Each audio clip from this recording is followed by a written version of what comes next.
అక్కడ ట్రైనింగ్ ఉన్నాడా తెల్లవారు ముందే లేచి కొన్ని గంటల సేపు దేవుడి సన్నిధిలో ప్రార్థించి దేవుడి స్వరం ఇక్కడ నిలబడుతున్నారు. నేను మాట్లాడిన నాకు అంత గుర్తుపోలేదు. విడిగా నాతో మాట్లాడు చూడండి. దేవుడు మాట్లాడినప్పుడు జాగ్రత్తగా వినండి, మీకు ఆశీర్వాదం. దేవుడి స్తోత్రం చెబుతారా? రేకులు ఇలాగా ఆలోచిస్తాడు. వర్షం పడుతుంది, ఆ నీళ్ళన్నీ అద్దాలోంచి ఇంట్లోకి వస్తాయి. ఆయన పోయాడు, అయ్యా అయ్యా ఇది ఏదైనా న్యాయమైనా, ఏందయ్యా ఇలా వేసావు రేకులు, నీళ్లు చూడయ్యా ఇట్లా నీ దిక్కు నా చోట చెప్పుకోపోరా ఏమన్నాడు. పక్కన గోల్పుడు లేదు, నీ దిక్కు నా చోట చెప్పుకోపోరా అన్నాడు. అక్కడ పోయి ఆయన అడిగాడు, ఈయన అడిగాడు, అయ్యా ఏందయ్యా అన్యాయం అంటే వాళ్ళందరూ ఏమన్నారు, వాళ్ళందరూ ఒకటే జాతిగా వాళ్ళు ఏమన్నారు, వదిలే పోరా నాయన, వాడితో మాట్లాడేవాడు మా మాట ఇంటలేదు, నేను చెప్పిన ఇంటలేదు, సర్దుకొనిపో అన్నాడు. వర్షం వచ్చినప్పుడల్లా తడిసిపోతుంది, బాధపడుతున్నాడు, ఏడుస్తున్నాడు. నన్ను తీసుకెళ్ళి చూపించాడు. పాస్ట్ కాదు, ఇంత అన్యాయం జరుగుతుంది చూడండి అని. నిజంగా నీళ్ళు ఇంత పడిపోయి నీళ్ళు ఇంట్లోకి వస్తుంది. నాకు అర్థం కావా, ఇంత అన్యాయం మాట అవునయ్యా, అదేమంటే మీరేం చేస్తారు మమ్మల్ని అన్నట్టు మాట్లాడుతున్నాడయ్యా అని.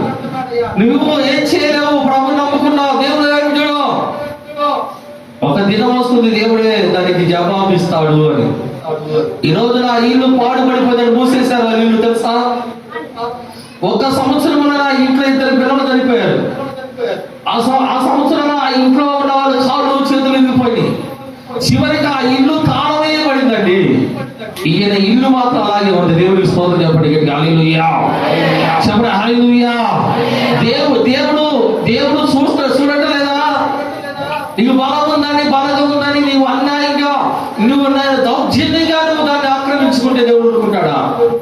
ఈ రోజు తాను అంటాడు, దేవుడు మా పక్షాన ఉన్నాడు, మా ఊరంతా ఒక పక్షాన ఉంది, ఆయన ఒక్కడొక్కడు ఉన్నాడు. ఒక దినం వచ్చింది, ఆ ఇల్లే మూయబడి చివరికి ఆ ఇల్లు నుంచి వెళ్ళిపోయింది మనసు. దేవుడికి స్తోత్రం చెబుతారా? చెప్పండి, హల్లెలూయా. నీ సహనాన్ని చూస్తారు జనం, నీ యొక్క ప్రార్థనను చూస్తారు జనం. ఇక్కడ స్వామి అని అంటాడు, నేను మీ వద్ద ఎవరికాడని తీసుకురండి, మీరు నిలబడి సాక్ష్యం చెప్పండి. ఏమంటారు వాళ్ళు? చెప్పండి, శ్రద్ధగా చెప్పండి, గట్టిగా హల్లెలూయా. వాళ్ళు ఏమన్నారంటే, అయ్యా మీరు మీరు మీరు ఒక ప్రవక్త విలువ, మీ కాడ ఏ అన్యాయం లేదు, మీ పిల్లలే అన్యాయంగా ప్రవర్తించారు. నువ్వైతే మా మీద నువ్వు దేవుడు నిన్ను ప్రవక్తగా ఉంచాడు, అయితే నీ వయసు అయిపోయింది, నువ్వేమి చేయలేదయ్యా, నీ మీద ఏమీ లేదయ్యా, నీదేది ఆశించలేదు, అయితే నువ్వు ముసలివాడు అయిపోయావు, మాకు రాజు కావాలి. దేవునికి స్తోత్రం చెప్పండి, హల్లెలూయా. రెండోదిగా చూడండి ఇక్కడ రెండోదిగా చూస్తే, మొదటిగా నువ్వు ఏది ఆశించటం లేదు, నువ్వు దేన్ని ఆశించవు అనే మాట ప్రజలు నీ ఎదురు చూస్తారు. దేవునికి స్తోత్రం. నువ్వు దేన్ని ఆశించావా, నీ మీద ఏలెత్తి చూపుతాను. ఇక్కడ చూడండి, దేవుని వాక్యం చూద్దాం. యెషయా గ్రంథము 62వ అధ్యాయం 2వ వచనం చదవండి. జనులే కనుగొంటారట నీ నీతిని కనుగొనును. రాజులందరూ నీ మహిమను చూస్తారు. యెహోవా నియమింపబడిన కొత్త పేరు, ఏ పేరు పెట్టబడతారట? ఇక్కడ జనులు ఏం చూస్తారు? నీ నీతిని చూస్తారు. ఏం చూస్తారండి? నువ్వు దేనిని ఆశించవు, నువ్వు దేవుని నమ్ముకొని నీతిని అనుసరించి నడుస్తున్నావు. నిన్ను చూసి అంటారు, అరే వాళ్ళు చాలా నీతిమంతులు, వాళ్ళు నీతిని అనుసరించి నడుస్తున్నారు అని ఏం చెబుతారండి? నిన్ను గురించి జనులు చెప్పుకుంటారంట. దేవునికి స్తోత్రం చెప్పండి, చెప్పండి, హల్లెలూయా. ఏం చూస్తున్నారు మనుషులు? నీ నీతి గ్రంథములో విచ్చలవిడిగా నువ్వు బ్రతుకుండొచ్చు, లేదా గ్రంథములో విచ్చలవిడిగా నువ్వు జీవించవచ్చు, నీతి యథార్థత భక్తి లేకుండా నీ జీవితాన్ని కొనసాగించవచ్చు. అయితే యేసుక్రీస్తు ప్రభువారి రక్తములో ఎట్లా కడగబడ్డావు? యేసు ప్రభువారి రక్తములో కడగబడ్డావు. నీలో ఏం కనిపించాలి? ఇంకా చెప్పండి, ఏం కనిపించాలట? ప్రభు చెప్పాడు, నీతిమంతుడు ఒక్కడు కూడా లేడన్నాడు. అదే దేవుడి వాక్యంలో ఏమన్నదంట? యేసు రక్తము ప్రతి పాపముల నుండి మనల్ని కడిగి పవిత్రం చేసి ఉచితంగా నీతిమంతులుగా. ఇప్పుడు యేసయ్య రక్తములో కడగబడిన మనం ఎవరంట? నువ్వు నీతిని అనుసరించి నువ్వు నడుస్తున్నావా, లేదా గతమలాగనే నీతిని విడిచి నువ్వు నడుస్తున్నావా? నీలో ఏ మార్పు ఉందో అని ప్రజలు గమనిస్తారు. గతములో నీతిని అనుసరించి నువ్వు నడవలేదు కనుక, అదే నీతిని నువ్వు అనుసరించి నడవకపోతే నిన్ను గురించి రకరకాలుగా మాట్లాడుకుంటారు. అదే ఒక మార్పు నీలో కనపడి నీ మాటలో, నీ యొక్క నడకలో, నీ చూపుల్లో, నీ పడకలో, నీ ఆలోచనలో ఒక పరిశుద్ధత, నీతి కనపడితే వాళ్ళు ఎవరనుకుంటారు తెలుసా? అదే ప్రార్థనకి వెళ్తే ఇలాగ ఉండాలి నా నీతిమంతులుగా, అదే ప్రార్థనకి వెళ్తే ఇలాగ నడవాలిరా, ప్రార్థనకి వెళ్తే ఇలాగ ఉండాలిరా. వీళ్ళు కాదు రేపు దేవుని రాకడలో ఎత్తబడే వాళ్ళు, వీళ్ళ పేరు కాదు జీవగంధములో. చెప్పండి, ఎక్కడ రాయబడుతుందట? జీవగంధములో రాయి వీళ్ళ పేరు కదా. ఇలా ఉండాలన్నా ప్రభు నమ్ముకుంటే, వీళ్ళైతే నీతిని అనుసరించి నడుస్తున్నారు. వీళ్ళలో ఏ పాపము కూడా చెప్పు కదా. యేసుక్రీస్తు ప్రభువారు ఆయన పిలాతు అంటాడు, ఈ మనుషుల్లో మాకు ఏ దోషం, ఏ పాపము కూడా కనిపించలే. అంటే మనుషులకు నువ్వు ఎలా కనిపించాలి అంటే, నిన్ను చూసినప్పుడు జాలి కలగాలి, నిన్ను చూసినప్పుడు నీతిమంతుడు అని నీవు వారికి నీవు కనిపించాలి. అప్పుడు వాళ్ళు కనుగొంటారు నీవు పరిశుద్ధుడు, నీతిమంతుడు అని. నువ్వు ప్రభు నమ్మకుడు పేకాటలాడుతా, ప్రభు నమ్మకుడు సినిమాలు చూస్తా, ప్రభు నమ్మకుని విచారం చేస్తా, ప్రభు నమ్మకుని తాగుతూ, ప్రభు నమ్మకుని ఇష్టాసారంగా జీవిస్తే నేనేమంటారు? క్షమించరంటారా?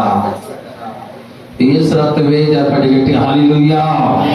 చెప్పండి హల్లెలూయా, చెప్పండి హల్లెలూయా. మహోన్నతుడా నీ కృపలో నేను నివసించునా, నా జీవిత ధన్యమైనది. మహోన్నతుడు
నిజమేనా?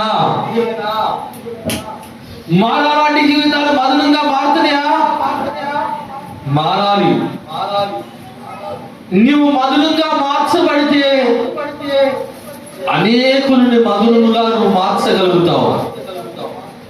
నువ్వు చేదైతే నిన్ను అనుసరించే వారు కూడా చేదైపోతారండి. వారు ఎక్కడ కూడా నీతి అగపడదు. దేవుడికి స్తోత్రం చెప్పండి. జనులే చూస్తున్నారు, నీ నీతిని కనుగు, నీ వైపు చూస్తున్నారు, నీ నీతిని కనుగొంటున్నారు.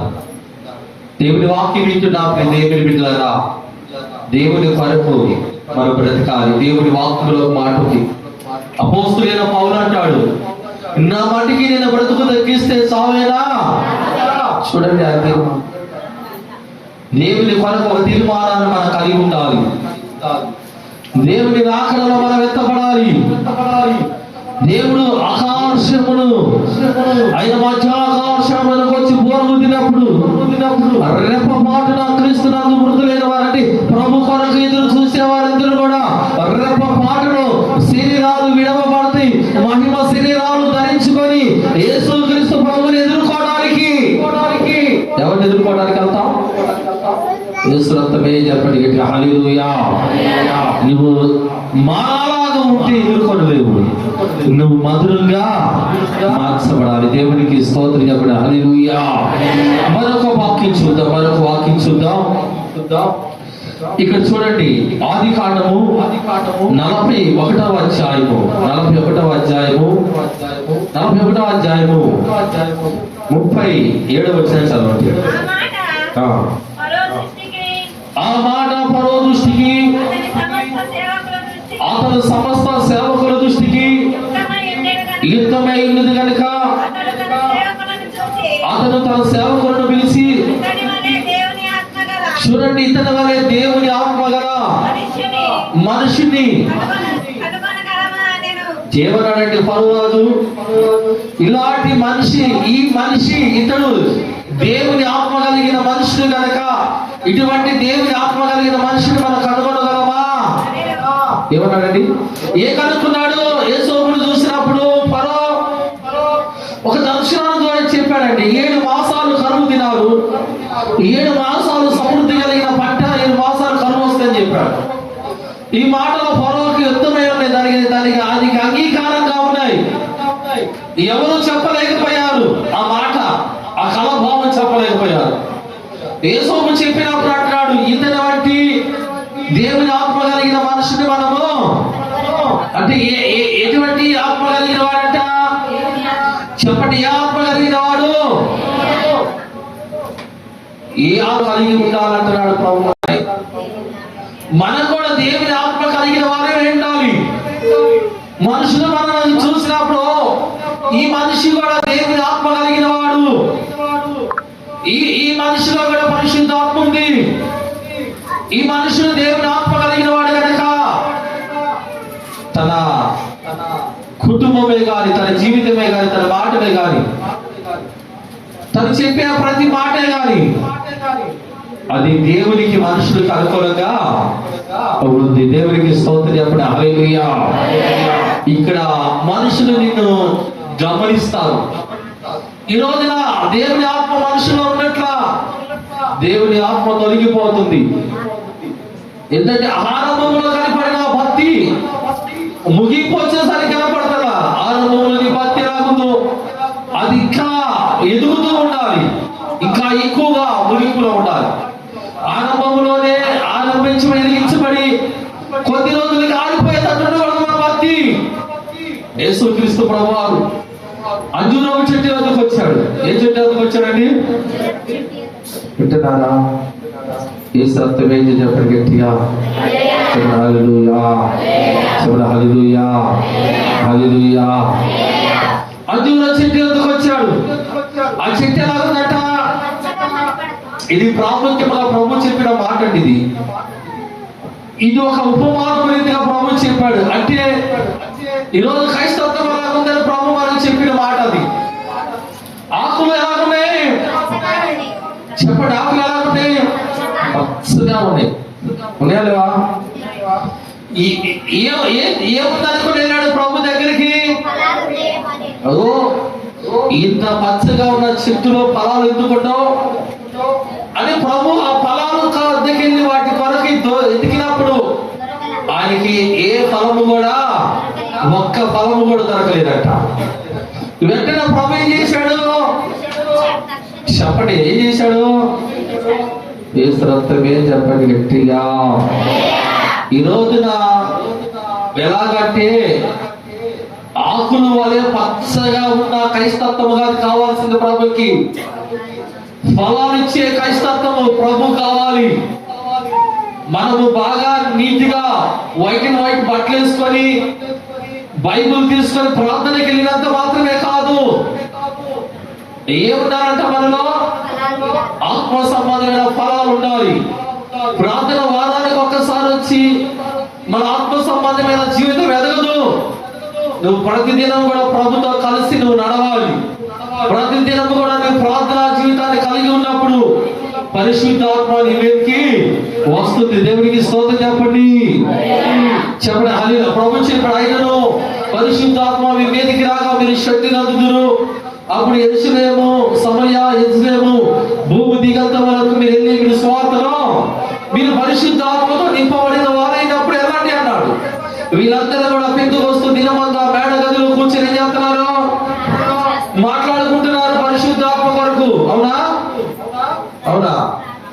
చెప్పుకుంటున్నారు పరిశుద్ధాత్మ కొరకు. వెళ్ళిపోతున్నారు అక్కడి నుంచి.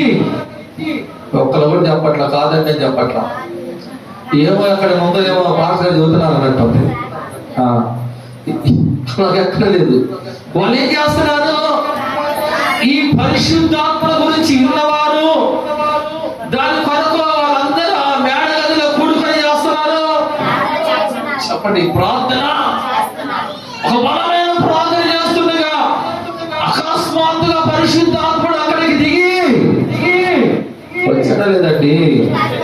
అగ్ని నాలుకల వంటి విజింపబడిన ఆత్మ ఒక్కొక్కరి మీదకి వారగా వారు వాక్కు శుద్ధి కలిగిన వారి అన్ని భాషలలో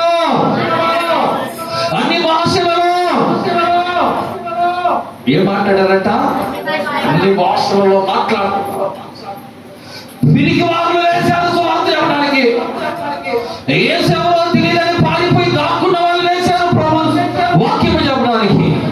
వారు పరిశుద్ధాత్మతో నింపబడి మీరిచ్చు శిశులు వేసిన యేసే దేవుడి కుమారుడు మృతుల నుంచి ప్రభు దానిని లేపారు. ఆయనే సజీవుడైన దేవుడు. గద పారిపోయి దాక్కున్నవాడు పరిశుద్ధాత్మ రోషము కలిగి వారు వాక్యమును ప్రకటిస్తుండగా కొన్ని వేల మందిని పశ్చాత్తాపము కలిగి పరిశుద్ధాత్మ తాకి అక్కడే కేకలు పెట్టి ఏడుస్తున్నారు. అది పరిశుద్ధాత్మ వరం. అది పరిశుద్ధాత్మను తాకడం అంటే, అది పరిశుద్ధాత్మ దిగి రావడం అంటే. నువ్వు భాషల్లో మాట్లాడాలి, నువ్వు భాషల్లో ప్రార్థన చేయాలి. ఇక్కడ రాయబడిందంటే నేను మనసులో ప్రార్థన చేస్తున్నాను, ఆత్మలో ప్రార్థన చేస్తున్నాను, భాషలతో ప్రార్థన. ఏ ప్రార్థన?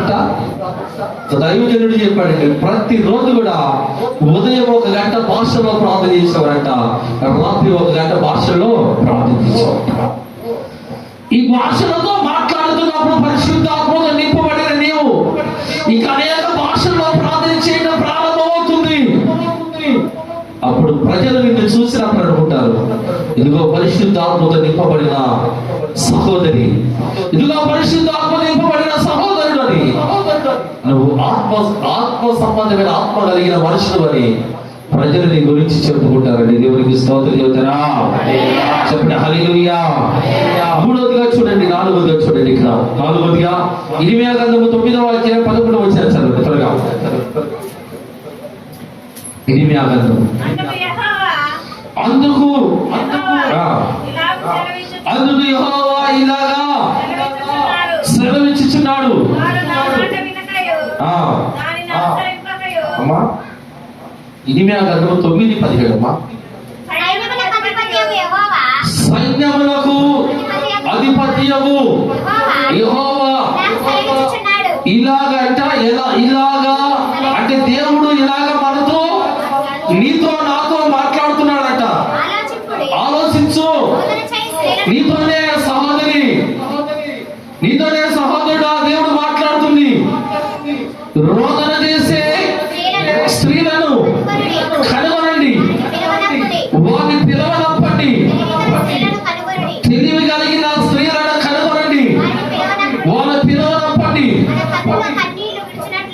వారి కనుల కన్నీళ్లు విడిచినట్లుగా వారి కనురెప్పల నుండి నీళ్లు ఒలికినట్లుగాను వారు త్వరపడి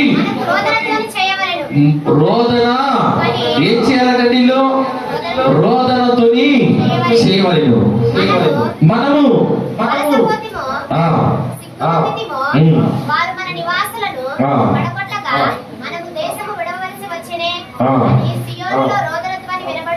ఎక్కడ సియోనులో రోదన ధ్వని వినపడుచున్నది. స్త్రీలారా వినండి, స్త్రీలారా యెహోవా మాట వినండి. మీరు చెవి యొక్కి ఆయన నోటి మాట ఆలకించండి. మీ కుమార్తెలకు రోదన చేయటము నేర్పించండి. చదువు. ఒకరికొకరు అంగలార్చుకున్నట విద్య నేర్పండి. విధులలో పసిపిల్లలు లేకుండాను, రాజమార్గములో ఎవరు లేకుండాను నాశనము చేయడానికి ఎక్కడుందట మరణ మాట కిటికీలకి ఎక్కుతుందంట. దేవునికి స్తోత్రం చెప్పండి. రోదన చేసే స్త్రీలను కానబడండి. ఎవరంటండి? స్త్రీలారా యెహోవా మాట ఆలకించండి. మీ యొక్క కుమార్తెలకు ఏం నేర్పించమన్నాడు చెప్పండి. ఎవరైనా మన పిల్లలకు ప్రార్థన నేర్పిస్తావా? నేర్పించావు. ఇంత పొట్ట ఇంతే పాప వచ్చింది ఏమంటారు? బాయ్ చివరిగా ఇల్లు నేర్చుకోరు. పెళ్ళికి ఏం చేస్తున్నావు?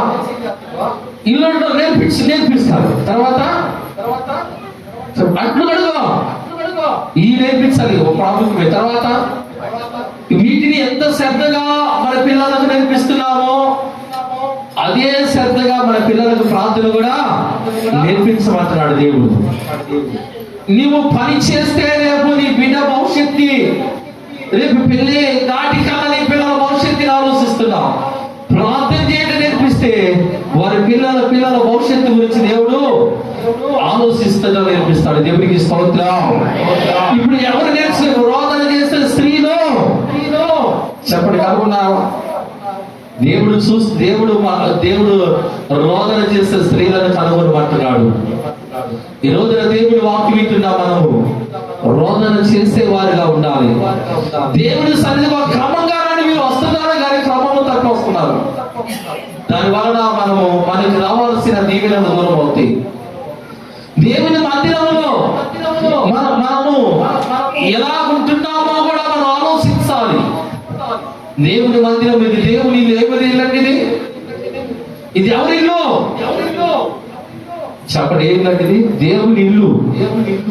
నువ్వు నీ ఇంటినే కాదు, ఈ ఇంటిని కూడా నువ్వు ఈ ఇంటిని గురించి కూడా నువ్వు ఆలోచించాలి. నీ ఇల్లు అయితే ఎన్ని పుట్లను ఊడుస్తావు? ఎన్ని పుట్లు ఊడుస్తారు? అసలు చూడరా మీరు ఇల్లు ఇలాగ వారం ఒకసారి ఉంటారా? చెప్పండి అమ్మా, చెప్పండి. 3 తలలకు అమ్మాయి 3 తలలు. ఎప్పుడు ఉదయం వెళ్ళగా నీళ్ళు ఉడుతాం, మధ్యాహ్నం వెళ్ళగా ఉడుకుతాం. ఇక వాడటానికి టైం కాదులేండి. ఎప్పుడు పడితే అప్పుడు శుభ్రంగా అంతేనా శుభ్రంగా ఉండాలి. రాత్రి అవునా? మరి దేవుడు ఎన్ని తలలు ఉంటారు మీరు? చక్కలకు బాధ్యత ఉందండి. వాళ్ళు వారానికి వచ్చి ఊడ్చి పాపం వాళ్ళ దుడ్డి వాళ్ళు చేస్తున్నారు. మీరు ఎవరైనా చేస్తున్నారా? వాళ్ళు ఊడ్చే వాళ్ళు కూడా చెడగొడుతున్నారు. వచ్చి 4 రోజులు మేము ఉడుతామమ్మా, మా నడుము నొప్పులు ఉన్నాయి. 4 రోజులు మేము ఉడుతామమ్మా, మొక్కున్నాం. ఏది నువ్వు మొక్కునేది? ఊడ్చేది మొక్కటమా? 4 రోజులు మందిని ఊడ్చి కడుగుతామమ్మా, వాళ్ళు మధ్యలో ఆడతాం. వాళ్ళు ఊడమన్న తర్వాత మీరు ఊడుతారని చెప్పి వాళ్ళు కూడా రాకుండా కొట్టం. ఎందుకని? మీరు ఊడుతున్నారు. మీరేం చేస్తారు? మీ మొక్కుబడి తీరిపోయింది. పాపం 4 రోజులు మొక్కుబడి, 5 రోజులు మొక్కుబడి అయిపోయి దేశరాత్రం ఏం చెప్పండి గట్టిగా హల్లెలూయా. నీ స్వార్థం అది, దేవుని పని కాదది. నీ స్వార్థం కొరకు నువ్వు చేస్తున్నావు కనుక దానివల్ల ఎటువంటి ఉపయోగం ఒక క్రమంగా తీసుకున్నావు. నేను ఆదివారం ఏదో సాపలంతా కాబట్టి సోమవారం కనుక వస్తున్నారు. బయట నుంచి లోపల పోతే భయంకరంగా ఉన్నారు. ఎవరు మధ్యాహ్నం నుంచి చర్చి కూర్చోవాలి? ఎవరు? మీరు ఓడటం మీరు కష్టంగా చెప్పండి, నేను ఇంకొకరు పెట్టి ఉడిపిస్తాను. మీరు ఎంత మంది ఉన్నారు అక్కడ ఓసాల మందిరానికి చూడండి, ఉదయాన్నే నేను జాయికి వెళ్తా ఉంటా, ఉదయాన్నే శుభ్రంగా గుడిచేసి నీళ్లు కొడతాను. మీ ఇళ్ళని కూడా ఒకరోజు ఉదయం వచ్చి ఒకళ్ళు ఎవరైనా ఒకళ్ళు వచ్చి ఊడ్చి నీళ్లు కొట్టేవేంది? దేవుడి మందిరమేగా, దేవుడు చూడటం లేదా? నువ్వు ఆ పని చేస్తే నీకు దీవెన రాకుండా పోయిందా? చెప్పలేదండి. ఏసురత్నమే చెప్పండి. హల్లెలూయా. సేవకుడు ఏమనుకుంటున్నాడు? దేవుడు ఏమనుకుంటున్నాడు? నీ ఇంటిని గురించి నీకు జాగ్రత్త ఏది? ఇది దేవుడి మందిరం. అనేక మంది వస్తున్నారు. నేను అప్పుడు పిలిచి సాయంకాలం అది రాటయ్యా అని పిల్లలు చూసి సాపులన్నీ తిన్నాడు, సాప తీశారు. వాళ్ళే ఊడ్చి దేవుడు మీ జీవితంలో మేలు చేయలేదా? బాధే కదా కూడా. మీ కొరకు ఎలాగా కన్నీరు కాల్చి ప్రార్థన చేస్తున్నాం, మీరు మందిరం కొరకు కూడా సహకరించలేదా? ఒక్కరు కూడా మీ సొంత కార్యాలను దేవుడు పని చేయలేదా? దేవుడు ఏమనుకుంటున్నాడు వాళ్ళ గురించి చెప్పండి. ఇంతమంది ఉన్నారు మీరు, రోజుకు ఒక్కరు నేను వచ్చి రోజు ఊడుస్తా, ఉదయం సాయంకాలం ఒక నోడండి అని చెప్పి ఇద్దరు చెప్పుకోలేదా? సమయం కాదా? చెప్పండి. దేవుడి పని కాదు, నా ఇల్లే కాదు కాదు దేవుడి ఇల్లుగా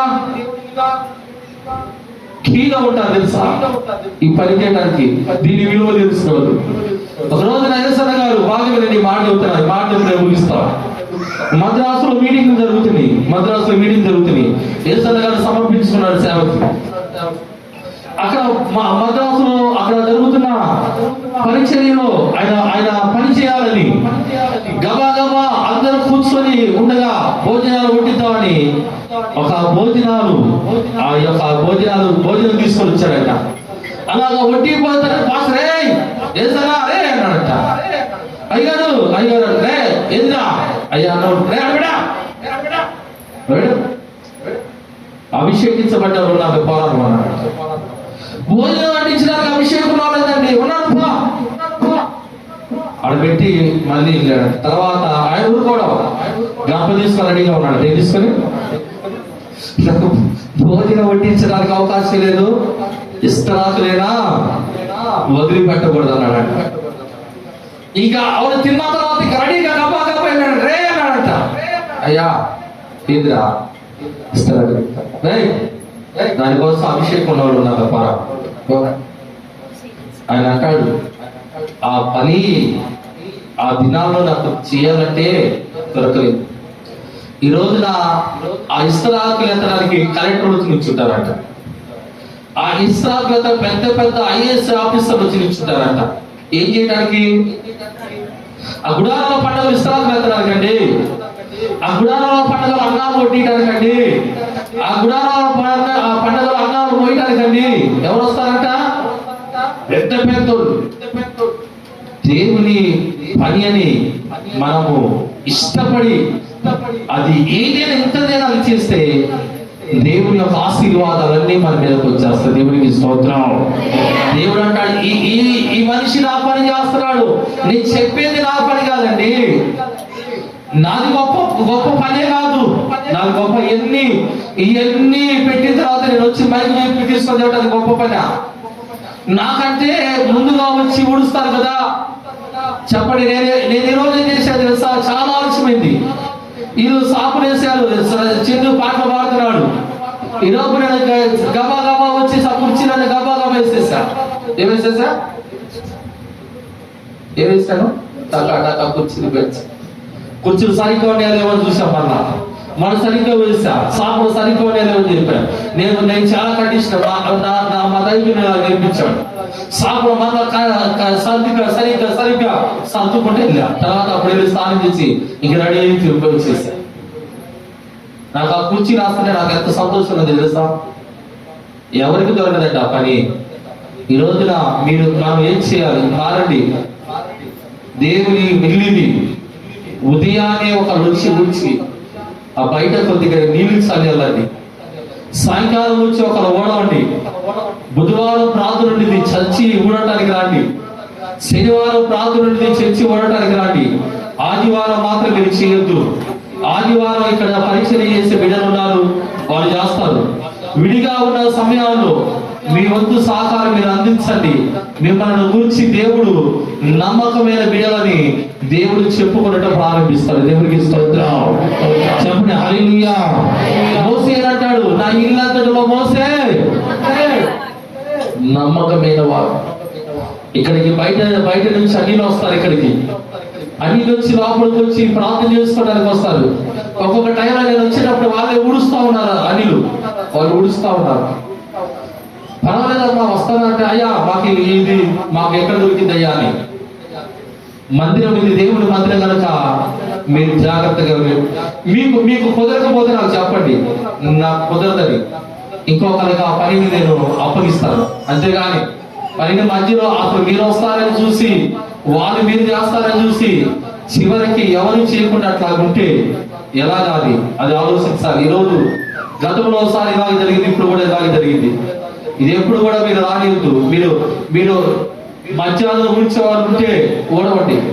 ఒకవేళ నాకెందుకైనా వాక్యం వెళ్ళొద్దు. ఎవరైనా ఊడ్చేవారు కాకపోతే మీరు సాపలు తీసి ఊడ్చి మందిరం శుభ్రం చేసి వెళ్ళండి. దేవుడు మిమ్మల్ని ఆశీర్వదిస్తాడు. దేవుని కృప మీ మీద నిలిచి ఉంటుంది. దేవుని స్తోత్రం. మొదటిగా నువ్వు దేనిని ఆశించకూడదని వాక్యం విన్నావు. రెండోదిగా నీవు ఎలా ఉండాలంటే నువ్వు నీతిమంతుడని నీతిమంతుడని కనుగొనాలి ప్రజలు. మూడోదిగా దేవుని ఆత్మ కలిగిన మనుషులని కనుగొనాలి.